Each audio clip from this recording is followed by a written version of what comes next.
So this is my new mailbox, just built and put up today. I'll show you what the original one looked like, and just wanted something that looked a little nicer, and I'll walk you through the steps of what to do in order to build a mailbox post that looks very similar to this. This is what my current one looks like. It's been here for a while, and it's just it needs to be replaced. The board underneath is starting to wear out, and so I'm just going to do a quick video and show you the easiest way to assemble a mailbox post if you're trying to build your own that looks very nice and has a nice appearance, but is not overly difficult to assemble. All right, here's the pieces that you will need to get started building the mailbox post. So I have a 4x4 post here. It is 6 foot long. So my plan is to put it 2 foot into the ground, and that'll leave obviously 4 foot sticking up. That's 4 foot to the bottom of the mailbox, and that's where mine's at currently. So I'm just going to put it back to the exact same height. It works really well. So 4 foot to the bottom of the mailbox. So this is a 4x4 post, and then I have a 4x4 here that I have cut. It's got two 45-degree angles on it.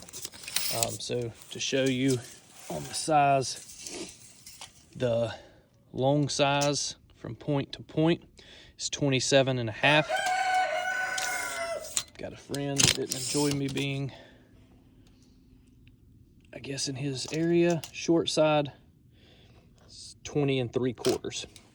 So I would go and cut this around 27.5, and then 45-degree angles in from there. If you do it this way, it is set up with my measurements. Obviously, you can trim it a little bit if you don't want it stuck out as far. So what we'll do now is I have two 2x6s. These were cut 28 inches long. And then I put this little design on it. You'll see when it all comes together, the purpose of that. So what I did is I went from the top. So I found my best side. So this will be my top.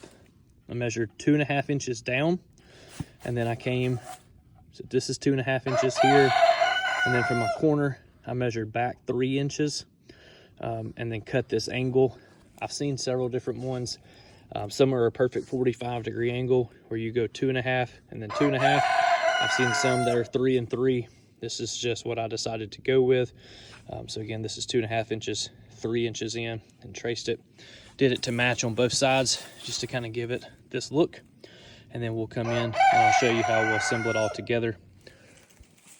But that's the only pieces you really need to get started.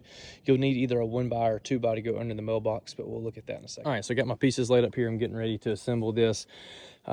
I should have actually cut my post. It's 6 foot long. I should have cut it 6'10", because I forgot to leave myself 10 inches. So that's adjusted now. So if you're following my exact dimensions, this should be 6'10". So at 6'10" now, I'm going to take this and I'm going to, so I've got 10 inches up here. I'm gonna have to clean these up where I put these holes in, because I'm gonna actually have a post sticking up behind my mailbox to put a little topper on. If you're not interested in doing that, then you can flush it up with the top of this. But for this design, I did want mine sticking up. So my post is gonna be 6'10". I've measured, so this is 10 inches down where my line's at. And so I've got my 2x6 sitting here. And then from the top side, I am 6 inches out. So 6 inches sticking out the back, 10 inches down. And so this is how this will go assembled. I'm gonna put these 3 in. I'll flip it over and do the same on the other side. And then I'll come back and show you how to put the 4x4 post in the middle. All right, so now I've got both of my 2x6s fastened in. So this is what it looks like. Again, 10 inches down, 6 inches back. This is cut to fit my particular mailbox. And so if we look at this, this is 6 inches, obviously 3.5.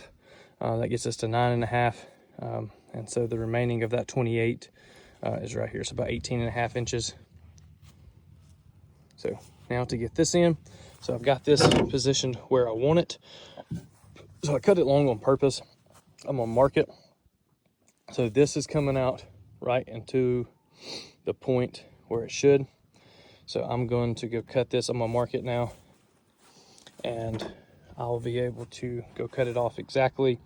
If you want to cut yours exactly, I think I told you 27.5 is what I cut it originally. I'm about to take off 1.5, so if you wanted to cut it around 26, yeah, it'd probably fit correctly. I just always like to cut mine long and then mark it to fit. All right, so this is what the finished product will look like. So going in now with my 4x4, just made sure this 45-degree angle was flush. Came up, of course, had it flush up front to where it's not sticking out. Give me a couple lag screws in there, and then a couple in on the front, so that'll hold it. And so now all I have left is to get a little piece of plywood for my mailbox to sit on up here. Mailbox will sit in. This is just a decorative cap that I purchased. Obviously you can see the difference, it's not treated, so I'm going to get some water seal and treat it so it'll all be similar to the same color, and then once it's out in the weather for a little bit, it will all weather the same. So this is the final product as far as the build goes, and I'll get it installed, show you what it looks like from there. All right, so here's the finished product. I ended up changing a couple things throughout. I just didn't like that wooden top, so I couldn't get it to match close enough, so I went with this black top instead. Other than that, pretty close to what we looked at originally. Everything is set up. So from the bottom of my bell box to the ground is about 42 inches. They want it somewhere between 40 and 45 inches from looking it up. So there's the finished product. Took me about an hour, maybe so total, from start to finish, building everything, setting the post in the ground. But that's the finished product.